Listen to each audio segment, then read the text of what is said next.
નમસ્કાર, આપ જોઈ રહ્યા છો લખત ન્યૂઝ અપડેટ ચેનલ। તમામ સમાચાર અને અપડેટ મેળવવા માટે ચેનલને સબસ્ક્રાઇબ કરો અને બેલ આઇકન પર ક્લિક કરો જેથી તમામ સમાચાર અને અપડેટ તમને મળી રહે। વિટલાપરા ચેકપોસ્ટ ઉપર પોલીસ દ્વારા વાહન ચેકિંગ સમયે ગાડીમાંથી છરી સાથે શખ્સ મળી આવ્યો। જિલ્લા મેજિસ્ટ્રેટ દ્વારા હાલમાં ચૂંટણીને અનુલક્ષી હથિયારબંધી જાહેર કરી હોય જાહેરનામા ભંગ મુજબ કાર્યવાહી કરવામાં આવી।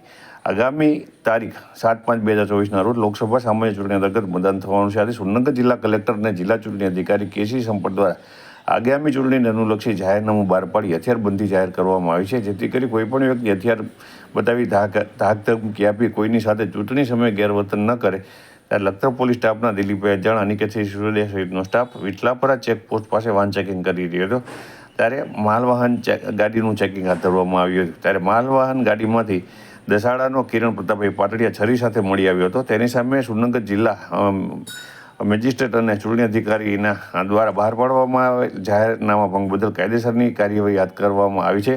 આથી છરી સહિતના જુદા જુદા ઘાતક હથિયાર લઈ અને ફરતા શખ્સોમાં હાલ ફફડાટની લાગણી ફેલાઈ જોવા પામી છે। ત્યારે જિલ્લા મેજિસ્ટ્રેટ અને ચૂંટણી અધિકારી દ્વારા આગામી જ્યાં સુધી આ ચૂંટણી પૂરી ન થાય ત્યાં સુધી જાહેરમાં હથિયાર લઈને ફરવા ઉપર પ્રતિબંધ ફરવામાં આવ્યો છે।